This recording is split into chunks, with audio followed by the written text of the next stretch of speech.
April 2018 marks the 20th anniversary of the Good Friday Agreement being signed in Northern Ireland. The move sought to end 30 years of sectarian conflict in the region between Irish Republicans and the British state forces and Loyalists. But in the aftermath of the violence, staggering numbers of suicides and reports of local people struggling with mental health issues emerged in Northern Ireland. Hey guys, I'm Versha. This is NowThis World, and in this episode, we're diving into data that shows there's a real mental health crisis in Northern Ireland.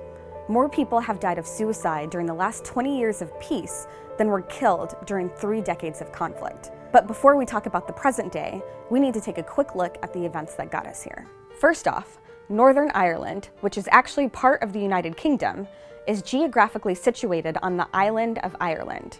To the south is the Republic of Ireland. The conflict over the region began in the early 20th century, when following more than 100 years of British rule, Irish military groups, the Irish Volunteers and Irish Citizen Army, led a rebellion. It was inspired by burgeoning Irish nationalist movements, which cropped up in the mid-1800s following the Irish potato famine. In 1919, the nationalist Irish political party Sinn Féin, which roughly translates from Gaelic to ourselves alone, declared independence. It's important to note that Ireland at this point already had strong religious divides as a result of 17th century warfare between Protestants and Catholics. When Ireland gained independence as the Irish Free State in 1922, the majority Protestant province of Ulster didn't want any part of it. So the British government sectioned off the 6 most northeastern counties of the new Irish state to create Northern Ireland, a part of the United Kingdom. In Northern Ireland, tensions between mostly Protestant Unionists, who were also known as Loyalists for their loyalty to the British Crown, and mostly Catholic nationalists, who were also known as Republicans for their desire to join the Republic of Ireland, brewed for decades. And eventually, the friction culminated into what would become a 30-year period of violence, known as the Troubles. From roughly 1968 to 1998, the Troubles claimed more than 3,600 lives. There were vicious attacks from paramilitary groups on both sides, as well as atrocities carried out by the British Army. On one of the darkest days in recent UK history, 14 unarmed people were killed and a dozen injured when British troops opened fire on the crowd of a peaceful civil rights march. That became known as Bloody Sunday.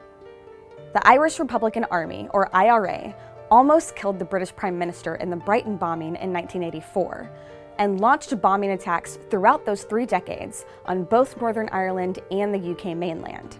Throughout the 1990s, ceasefires were declared and broken.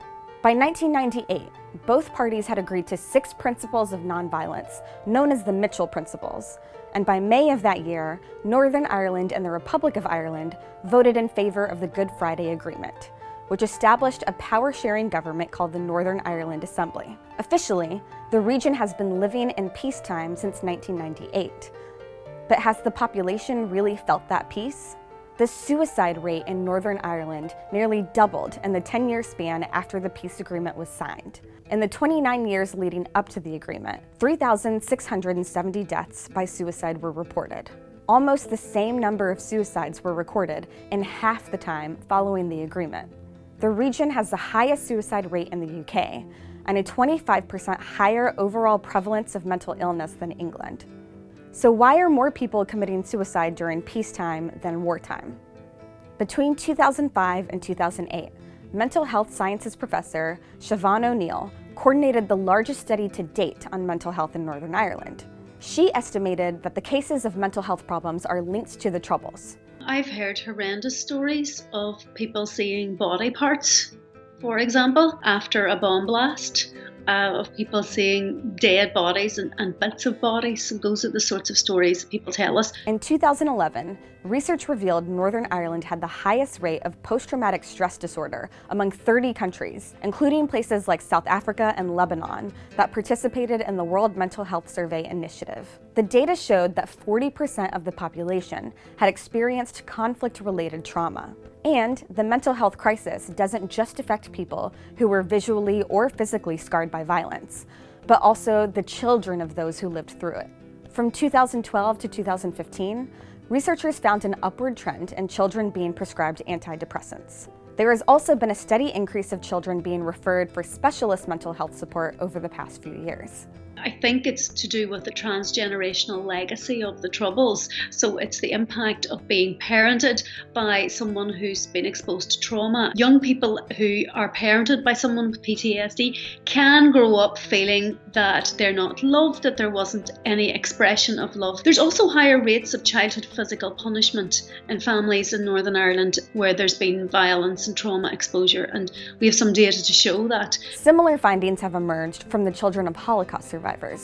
In Northern Ireland, they're called the ceasefire babies. Some researchers have stipulated that the impact of trauma may be passed from parent to child biologically, rather than just behaviorally. There's epigenetic changes that happen as a result of trauma exposure that put the person's babies at risk whenever they're born. So the stress response can be affected for the next generation. But according to researchers, there are also other well-documented societal contributors to the crisis as well, including income inequality, unemployment, sectarian tension, and social stigma. First, sectarian violence didn't end entirely with the Good Friday Agreement. There are still outbreaks of tension between Republicans and Unionists every year. To this day, there are still physical walls dividing Catholic and Protestant areas in Belfast, and the school system is largely segregated. Also, the social stigma of suicide is making it harder for young people to feel comfortable seeking professional help. Our research shows that about 15% of our population are taking medication for a mental health issue, but very few people will come out and talk about that and talk about their experiences. In terms of our suicide figures, we can see that only 30% of those that have died have been in contact with mental health services. Even if young people do feel comfortable asking for help, however, the infrastructure is lacking. The unemployment rate among young people in Northern Ireland is 14.4%.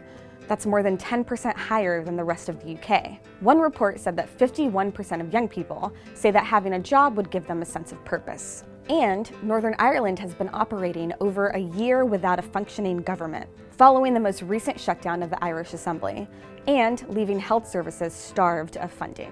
Almost 1 year ago, Prime Minister Theresa May promised Northern Ireland $70 million over 5 years for mental health funding, but the money still hasn't arrived.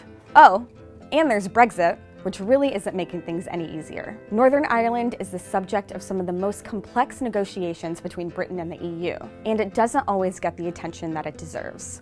It's so complicated that it needs its own video, but it's just one more way that the province faces a highly uncertain future. For years, mental health professionals have been calling on the British government to put more funding behind building out resources for suffering communities. How else can the government step up and make this a priority? Let us know what you think in the comments. Thanks for watching Now This World, and if you want to stay in touch with global issues like this, hit that like and subscribe button.